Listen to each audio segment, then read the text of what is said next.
Hey, what's up, Christian Outreach? This is the third part of the Mark study.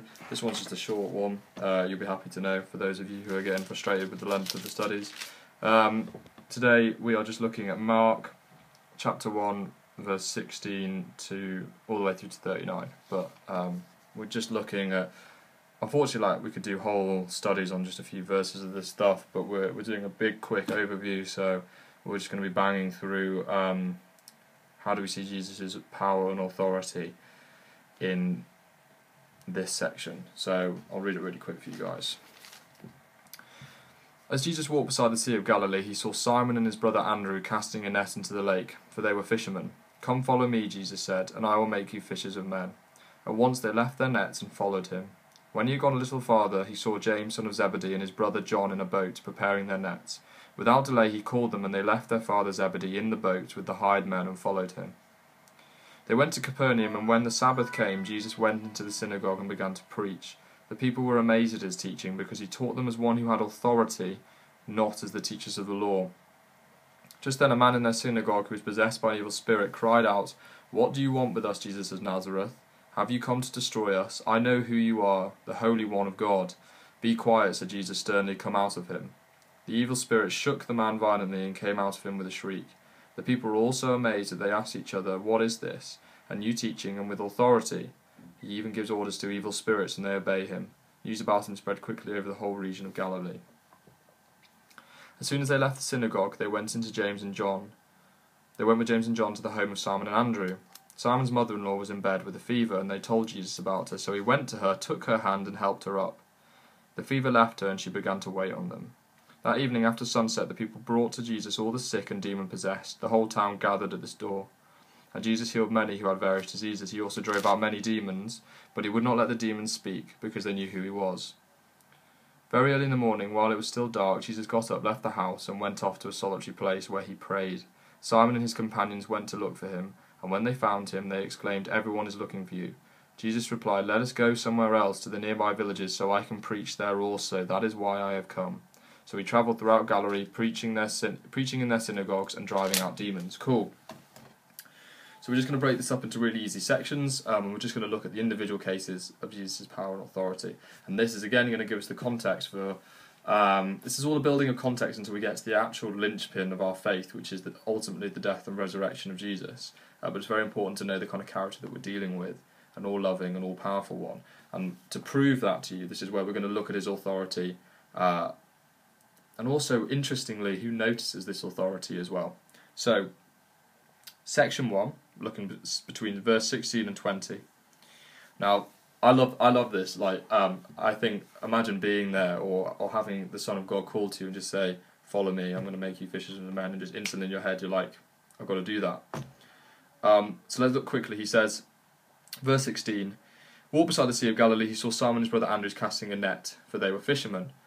He said, 'Come follow me, and I will make you fishers of men.' At once they left their nets and followed him." It'd be like you in the middle of an exam, perhaps, or in the middle of your job, and some man walks past you and goes, "Hey, come follow me, give up your whole way of life, and I'll make you fishermen of men." And they instantly dropped their nets and followed him. Awesome amount of authority there. And then this is reiterated again.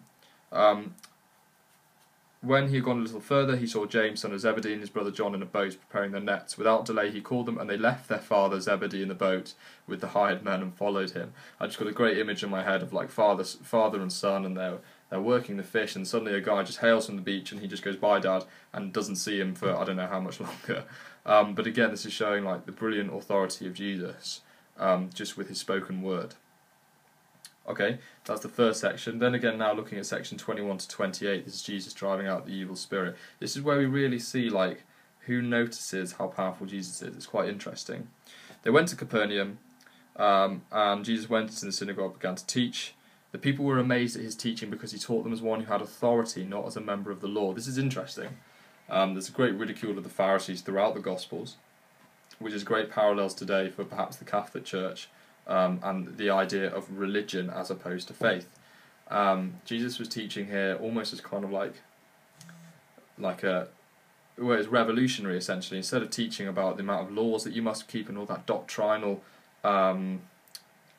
peat that's sort of built up over the overall message. He just does away with all of that and is just teaching about the good news, which we saw in verse 1:15. And people were amazed by this, and not just by his overall message, but the way he was teaching as well. He taught as one with authority rather than just as a teacher of the law. So the people noticed the authority in his voice. And then, most significantly, I think, just then a man in the synagogue, verse 23, who was possessed by an evil spirit, cried out, "What do you want with us, Jesus of Nazareth? Have you come to destroy us? I know who you are, the Holy One of God." Now, this is Jesus' enemy, possessed by an evil spirit, totally ruled by Satan. Whether you want it to be spirit or not quite right in his mind, or incredibly angry, or a drunkard, whatever the case, the evilness inside him recognises who Jesus is straight away. And Jesus just says, "Stop, be quiet, and come out of him."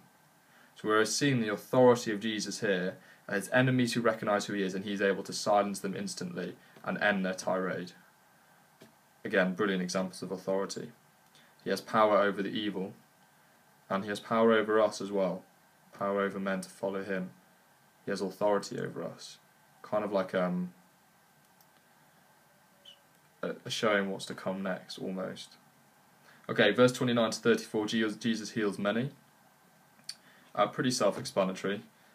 Simon's mother-in-law was in bed with a fever, so he went to her, took her hand and helped her up. The fever left her and she began to wait on them. It's a good example. That's a good also parallel for us as well, that we've all been helped by Jesus, and perhaps this is a challenge to us. As soon as she was healed, she began to wait on them. As soon as we become Christians, we therefore start a life of servitude. We start a life of servitude to God. So it's interesting perhaps for us to look at how, in light of the great gift that we've been given as Christians, we could perhaps find more opportunities to serve, perhaps in our church or whatever. Just something like cool to think about perhaps when it comes to like your own servitude, and also a great reminder for me that we need to really, there's a great joy in serving. It's also hard, but it is what Jesus calls us to do, to hold our cross and bear it. So yeah, it shows that also Jesus has, that evening, verse 32, after the sunset, people brought Jesus, all the sick and demon-possessed. The whole town gathered at his door. And Jesus healed many who had various diseases. He also drove out many demons. We see here that Jesus has power over his enemies, he has power over man, and he has power over sickness as well. And that people were just struck by this. Jesus actually didn't convert many people in the gospel message. They only came to him to be healed. It was actually the work of Acts and the Apostles where you really saw the gospel message spreading after the giving of the Holy Spirit to the Apostles. So yes, Jesus does have all of this authority, but we've also got to remember the broken nature of humanity, which is even if they have the evidence thrown in their face of Jesus, a great healer, they will still reject him and still curse him and spit on him as they do when they crucify him. It's a great reminder for us as well that even though these people were flocking to Jesus and seeing the amazing healings that he did, they didn't believe him. In fact, they killed him. So in answer to your friends perhaps when they're saying to you, "Oh, if only I saw God, I would believe." But these people here saw God and they did not believe. In fact, the only way now, and the best way that people can see God, is in the own way in which you act. So if you act in a loving and caring way, as Jesus says for you to do so, people will see God as you become more like them. Interesting again. And then how do we see the authority of Jesus when he's praying in the solitary place between 35 and 39? Very early in the morning, while it was still dark, Jesus got up, left the house, and went off to a solitary place where he prayed.